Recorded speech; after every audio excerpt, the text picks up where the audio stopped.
Trump tem que botar o desgoverno Lula volta para o presídio. É isso aí mesmo.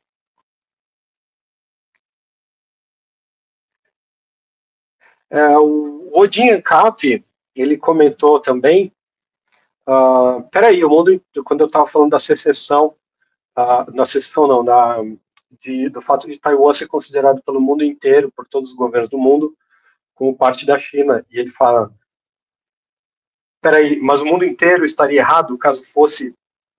Estaria errado caso fosse contra o separatismo de Florianópolis. Quem deve decidir isso é a população local e não o mundo. Eu concordo. Eu usei esse exemplo de Taiwan mais para acusação de bicho-papão da China. Se a China é o bicho-papão por dizer que Taiwan é dela, então todos os governos do mundo são bicho-papão igual, porque todos concordam com a China. Então, é só por isso, mas eu concordo, a autodeterminação dos povos. Taiwan tem que ter o direito de secessão, como Hong Kong, como Xangai, como Beijing, como Tóquio, como o estado de São Paulo, como Florianópolis. Todos os povos têm que ter o direito de autodeterminação. Isso está na Carta dos Direitos, até dos direitos humanos, né? Da autodeterminação dos povos. Aí ele pergunta novamente, o Odin, Roberto, o que acha da teoria sobre Charlie Kirk ter sido morto por causa de seus questionamentos ao Mossad e a judeus que financiam a política? A gente não sabe exatamente a motivação de quem atirou nele, né? Parece que era um woke, né? Um rapaz antifa, né? Essa teoria, uma organização criminosa, os antifas. Mas a gente sabe também que essa organização tem esse financiamento de doadores judeus. O próprio Charlie Kirk faz essa acusação num dos seus vídeos, está circulando na internet. Vocês podem ver que o marxismo cultural é patrocinado mostly por judeus. Então, ele que fez essa acusação, mas eu não acho. Eu não sei, não está provado, a gente não tem ainda. Tem muita coisa a ser desvendada ainda nesse crime. Muito provavelmente a gente não vai saber de tudo, eles escondem, se for isso mesmo, jamais vai vir à tona, como não vem a lista do Epstein também. Né? Então, eu não acho que assim, a gente tenha elementos para condenar, para bater o martelo que essa foi a motivação do atirador. Né? Pode ter sido outras motivações também. Mas é sempre o suspeito, né? Já que eles a CIA, a Mossad, teve por trás de tantos atentados e tantas coisas horríveis que aconteceram no mundo, que assim, tem que passar pela lista de suspeitos, sim, mas não sei se essa foi a motivação do atirador.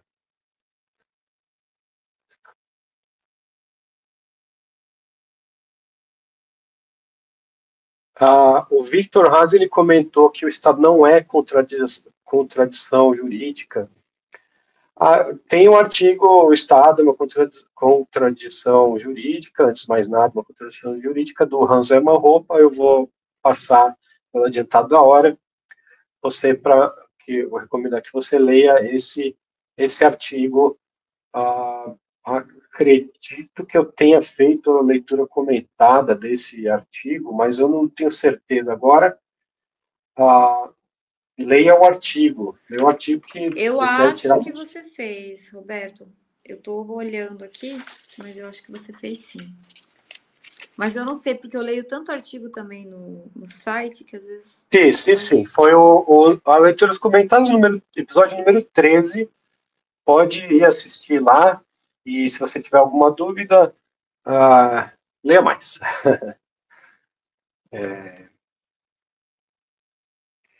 Então, ele comenta ele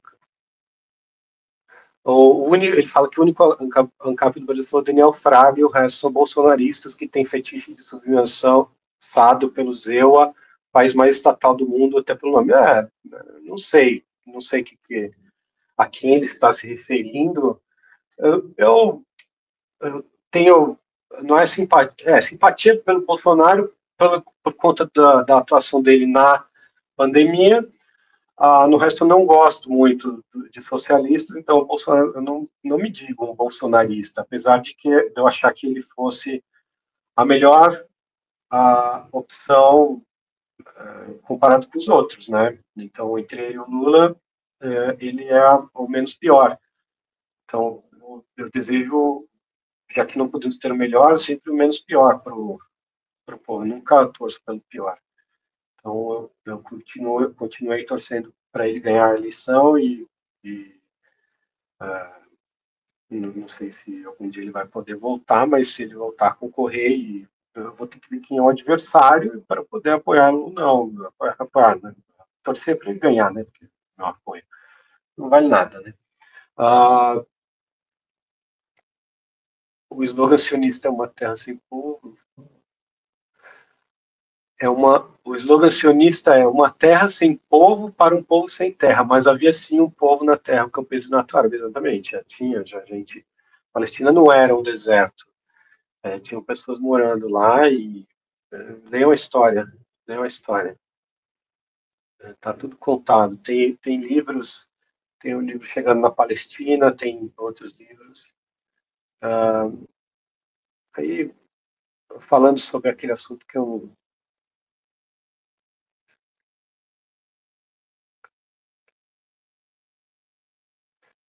não. Só um comentário sobre o artigo que o Roberto comentou. Eu coloquei ele aqui fixei nos comentários do canal do YouTube do Liberim, que foi o Ninguém Deveria Morrer por Esses Mapas. Eu deixei prontinho aí para vocês. E esse outro artigo, A Existência do Estado, é acima de tudo uma contradição jurídica. Eu assisti ele e fiz algumas anotações, ele é muito bom. E eu vou aproveitar e vou entrar na fila aqui, vou furar a fila na cara dura. Você comentou nesse episódio que você tem um canal do YouTube do Hans Hermann Hoppe. Você ainda é proprietário desse canal? Ainda tem esse canal no YouTube ou você não tem mais? Não me lembrei. Eu acho que não era no YouTube, eu acho que era no Odyssey só. No Odyssey? Não tenho certeza agora. Eu comecei a pegar todos os vídeos que tinha dele e concentrar, mas eu parei, eu não fiz todos, não, eu fiz poucos. Estava começando nessa época, mas eu acabei não levando a fundo de botar todos os vídeos. Eu queria um canal que concentrasse todos os vídeos dele. Eu não fiz, não terminei, mas tem ainda o canal lá. Pode ver, tem alguns vídeos dele. É no Odyssey? Onde é que tá esse canal? Eu vou checar para você, mas eu digo com mais segurança que é no Odyssey. Tá bom.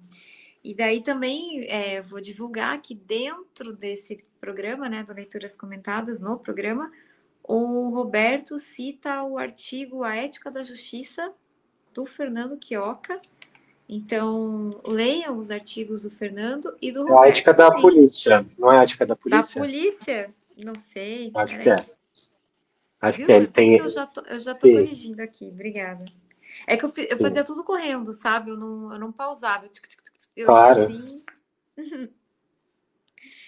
Aí dá, às vezes, esses pequenos erros. Mas a ética da polícia, do Fernando. Não, eu tô lendo um comentário do Confissão Magenta. Essa live tem que ser mais longa do que o voto do Fux. Não podemos deixar o libertarianismo atrás. Parece que foi longo, né? O princípio da não agressão funciona se for para defender alguém? Sim. Sim, mas você tem que ter certeza que essa pessoa realmente quer a sua ajuda, né? No caso, assim, para exemplificar, para ficar claro, né? Óbvio que muito provavelmente isso não vai acontecer, mas um sadomasoquista, que gosta de apanhar está pedindo para ser chicoteado, por exemplo, você não pode ir lá e dar porrada em quem está chicoteando ele. Entender a situação. Uma pessoa lutando boxe, a pessoa vai lá dar um soco na cara do cara, põe ele na lona, você vai lá e vai atacar a pessoa, falando, não, mas eu vi você dando soco nele. Tem que entender a situação. Isso para você defender outro, você precisa ter certeza ou da autorização dessa pessoa, que ela te terceirize esse direito, né? Tem que pedir socorro, não pode você decidir assim, sem ter certeza. Você pode acabar sendo um agressor se você usar isso de maneira irresponsável, sem contexto, né? É o Dark The Player, ele fez algumas perguntas, eu acho legal.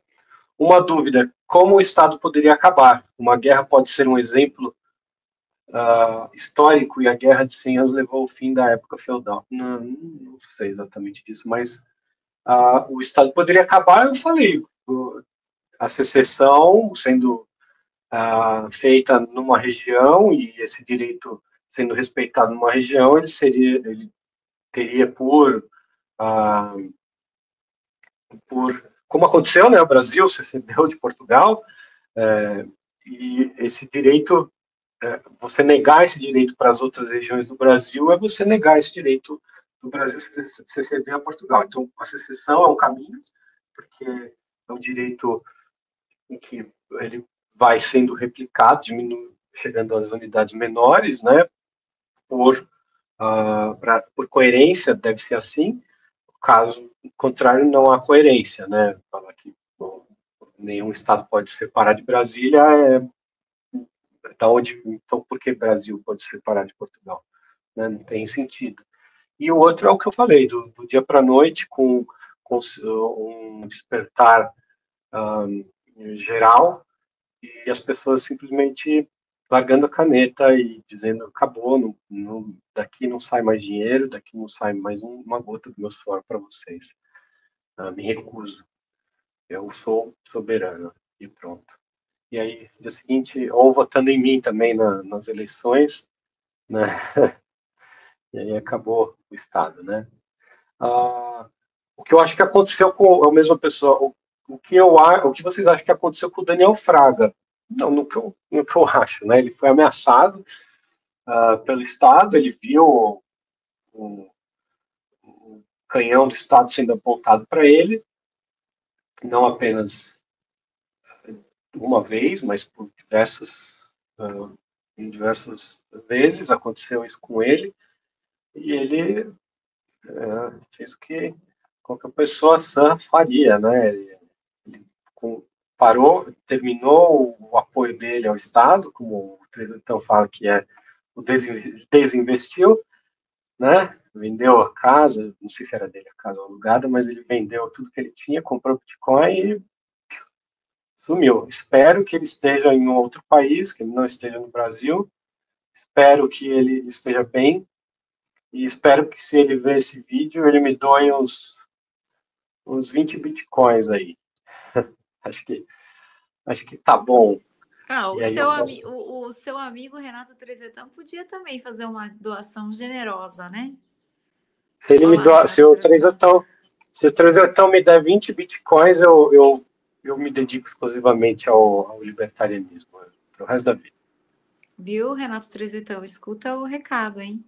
Agora é hora de apoiar o libertarianismo. Assim, mas o problema é que eu vou gastar, eu vou começar a gastar os bitcoins mas vou viver o resto da vida com eles. Sou uma pessoa bastante frugal, mas eu quero um pouquinho mais de conforto, sim, para poder me dedicar 100% ao libertarianismo. Então, ou a Mega Sena, tá dado. ou a Mega Sena, o Daniel Fraga aí veio me resgatar da labuta diária para poder ser o Daniel Fraga 2.0 aqui. eu vou ser sua voz, Daniel, não tem problema. Vocês já entraram, como você foi a nossa também, né? Obrigado. Você já entrou em contato com o Daniel Fraga? Já, eu tive bastante contato com o Daniel Fraga, né? Antes dele sumir, tem vídeo meu do lado dele, companheiro de luta, de trincheira, deve estar noutras hoje, deve estar vivendo muito bem, se Deus quiser estar com bastante conforto, com uma família, encontra o Deus, se Deus quiser, né? Ele era um ateu, mas se Deus quiser, ele tá super bem. Eu desejo todo sucesso e felicidade.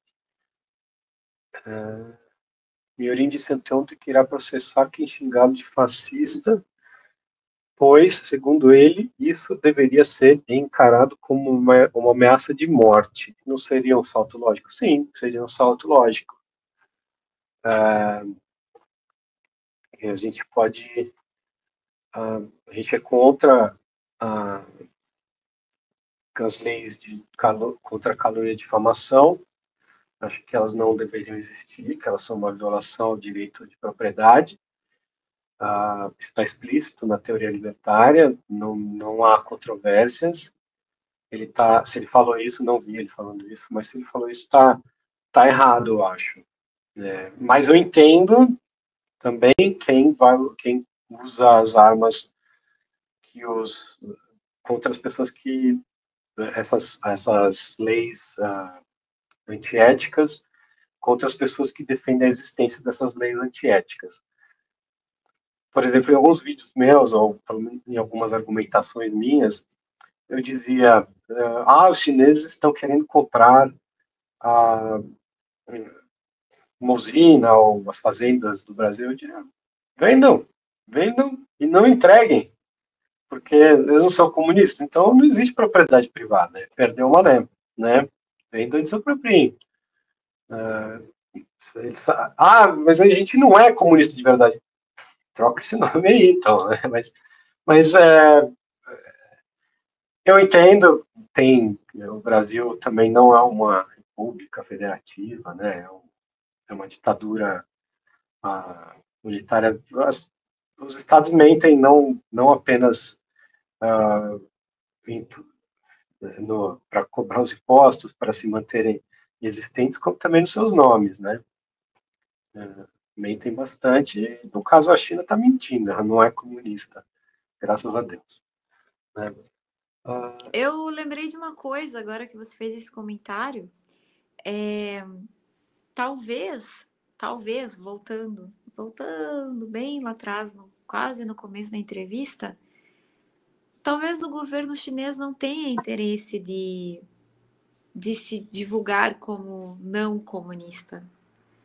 Porque eles são muito espertos. Eles são muito espertos, são inteligentes, são muito para frente, né? Então, se eles não fizeram isso, talvez eles não tenham não sei, esse posicionamento, querer se posicionar como amigo do Ocidente propriamente dito, assim. Será que eles estão interessados? Acho que não, né? Não, Não como eu sei. falei, como eu estava conjecturando, eu não coloquei muito tempo para pensar nisso, para falar a verdade.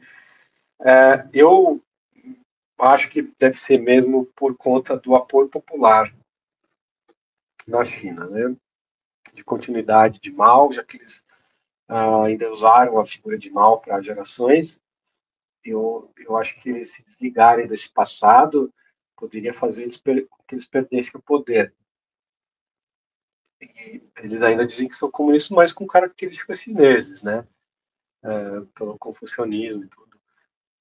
Então, eu acho que é por isso mais. Mas vamos debater esse assunto aí. Acho interessante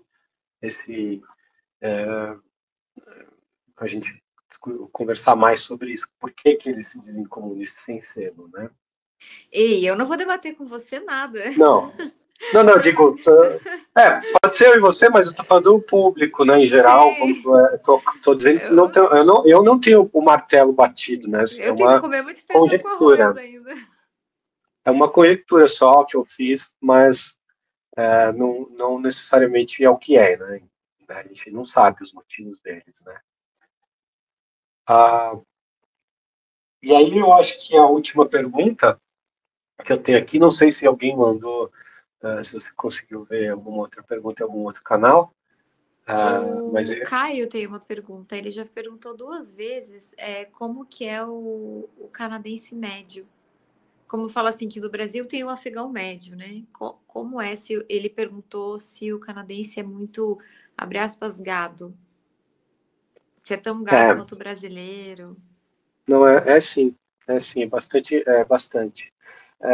Eu evito conversar de política com as pessoas porque eu sei que as minhas opiniões, com certeza não seriam bem apreciadas pela maioria das pessoas.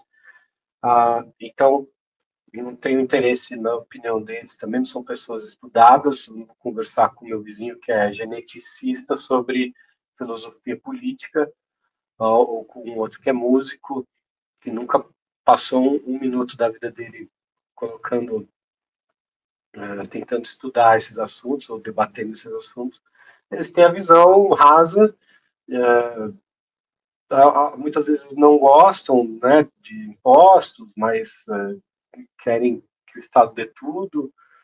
Às vezes, muitas vezes trabalham para o governo, né, porque no Canadá uma parcela gigantesca da população que trabalha para o governo, para as empresas ah, ligadas ao governo. Então, é um país bastante socialista, infelizmente. As posições políticas, né, são rasas, né?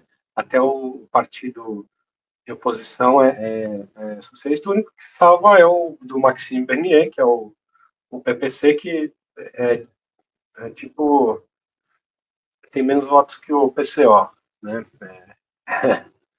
É bem fraquinho mesmo a oposição aqui. Aí tem a pergunta do consultor Magenta. Eu acho que essa é a última que eu consigo ver aqui. Roberto, pode nos explicar por que o consultor Magenta, eu queria só, antes de ler essa pergunta, agradecer as entrevistas que você fez com os irmãos, são muito boas. Ah, e é legal o seu interesse também nesses assuntos. Como a Priscila, você é uma das poucas pessoas que merecem realmente que, que a gente passe um tempo falando sobre esse assunto se expondo. Tá? O Roberto pode nos explicar por que o libertarianismo sempre será voto vencido frente à antropologia? Especificamente, cito o desejo latente do ser humano em terceirizar suas responsabilidades. Ah, é, a gente teve bastante esses debates já sobre essa vontade humana de ser controlada, né? E até na própria Bíblia, o líder, né? Quando os judeus pedem o rei para Deus, e Deus fala: não, mas o rei vai ser terrível para vocês. O rei vai escravizar os seus filhos, vai roubar suas filhas, vai acabar com a sua lavoura. Não exatamente essas palavras, mas ele fala as maldades que o rei faria, e realmente é o que os governos fazem com a gente. É uma passagem bastante libertária essa da Bíblia, ah, e eles mesmo assim escolhem o rei. Desde então, né, o povo tende a escolher o pior, né, não o menos pior. Algumas vezes isso parece que não é uma regra para sempre, né? Porque a eleição do Milley era o melhor, né? Pelo menos parecia ser, dizia ser, e a gente nunca vai saber, na verdade, porque a gente nunca viu o governo do Massa, né? Assim como o Trump parecia ser bem melhor do que a Kamala, mas a gente nunca vai ver o governo da Kamala para realmente comparar. E o Bolsonaro parecia bem melhor do que o Haddad, mas eu acho que a gente pode falar com uma certeza, né? E o Bolsonaro não seria tão ruim, ou foi pior por conta da que o Bolsonaro reabriu algum tipo de respeito e esperança das pessoas nos políticos, que estava totalmente exaurido antes do aparecimento dele como Messias, né? Isso pode sim ser o diabo agindo, né?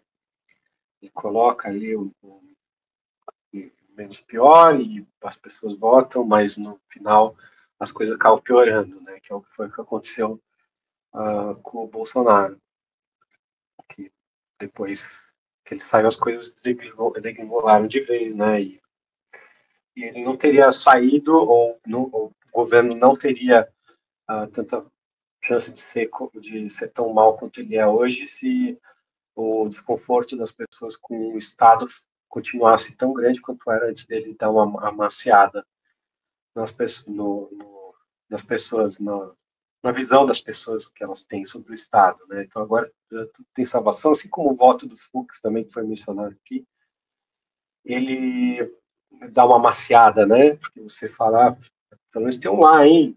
Quase, a justiça é possível, é só o policial bom, o policial mau, né? Você acaba se entregando. Eu acho que isso assim, mas a pessoa tem a vontade de ser controlada. Eu não sei como é isso, porque acho que é muito cultural. Não acho que todo mundo é assim, tanto que os índios eram muito difíceis de ser escravizados, né? E por isso não foram dizimados em alguns casos, mas os escravizados eles não eram ah, fáceis de ser escravizados, eles não queriam terceirizar a responsabilidade. Acabaram cedendo, né? Óbvio, mas a gente viu até que os mais valentes, ou pelo menos parte dos mais valentes, e parte expressiva dos mais valentes, dos que protestaram sabendo os males que vinham aí com essa ditadura, eram índios, né? E alguns até se martirizaram, não necessariamente com a morte, mas próximo disso, né? Como foi o caso do Cacique Tererê, não sei nem se é assim que fala o nome dele, mas que ele e a família dele foram na linha de frente e se mostraram valentes mesmo. E outras tribos, outros indígenas se juntaram. Eu achei emocionante aquilo. Eu realmente vi o povo brasileiro, o que é o Brasil, se saíssemos vitoriosos de todos esses protestos, teria dado realmente orgulho de ser brasileiro, sabe, essa mistura dos índios com os brancos e os pretos. Foi tocante, eu fiquei emocionado com a chegada deles, saindo das tribos, dos confins aí do Brasil e indo a Brasília, né, e até alguns nos seus próprios estados enfrentando as polícias. Acho que teve um assassinato da polícia contra os índios também nesses episódios. E parabéns para os índios aí e que bacana, né, que foi todo esse movimento, foi tão bonito, né, as pessoas rezando com bíblias e eu apoiei muito e torci muito, rezei muito pelo sucesso e pela saúde e segurança desse povo que infelizmente a, a ditadura prendeu milhares deles e ainda mantém sob cativeiro muitos deles. E eles sofrem todos os dias. Nós temos que colocar nossas orações para esse povo que não merece isso. Eles não merecem. E Deus, Deus vai fazer a justiça, seja aqui, seja na próxima vida.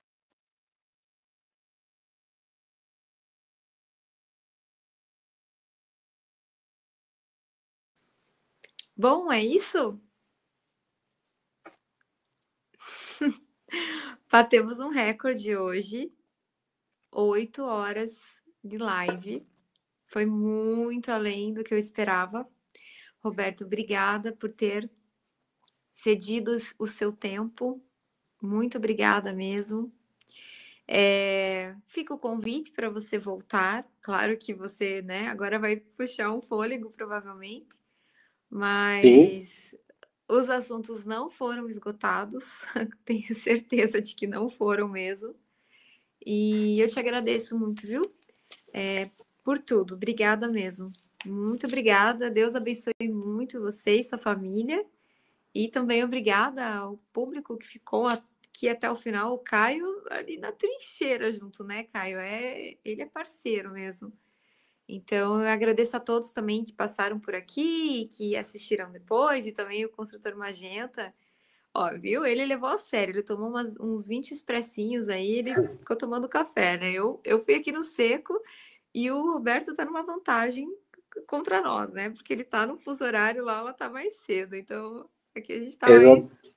exatamente, mas eu tô 4 horas para trás aqui, mas mesmo assim eu também tô, eu costumo dormir bem cedo, é, Eu também, tô indo dormir na hora que eu acordo, então, tipo. é, mas foi muito bom o papo, obrigado por ter aguentado as minhas falas até essa hora, todos vocês também, obrigado por quem chegou até aqui, o construtor Magenta, acho que ele e mais dois, muito obrigado a todos vocês, O a quem Odin ouvir, e o Caio. a quem tiver ouvindo isso depois, parabéns também por ter chegado até aqui, espero que tenham gostado, vamos lembrar o 38 e o Daniel Fraga aí para doarem uma quantia expressiva aí para que eu possa me aposentar e fazer o programa de forma não, né, não nessa eu, O recado aqui. e, e aí a gente pode fazer o programa de uma maneira tempo integral, me dedicar ao libertarianismo. Tenho ideias de outros programas também que a gente poderia fazer, até convidando meus irmãos para participar de uma forma mais legal. Obrigado a todos. Sigam o Instituto Rothbard. Quem quiser me siga também no X. E vamos divulgar as ideias, que é o mais importante. Liberdade sempre. Liberdade sempre. Então tá bom, gente. Boa noite e até uma próxima. O Liberim convida a todos a ficarem de olho. Eu acho que eu vou deixar esse vídeo privado e vou editar antes de soltar. Então tenham um pouquinho de paciência se esse processo demorar um tempinho, pelo menos aí uns dias. Mas em breve a live estará completinha para vocês. Enquanto isso, convido vocês a assistirem as 2 entrevistas que o Fernando Quioca concedeu a Liberim. E claro, né, como o Roberto disse, acompanhe as redes sociais do Instituto Rothbard, o site, façam doações também. Um rapaz perguntou como que ele podia ajudar o Instituto. Procura o Roberto pelo X, manda lá, marca o arroba e ele responde você, tá bom? Já respondi por você, Roberto. Obrigado. Boa noite.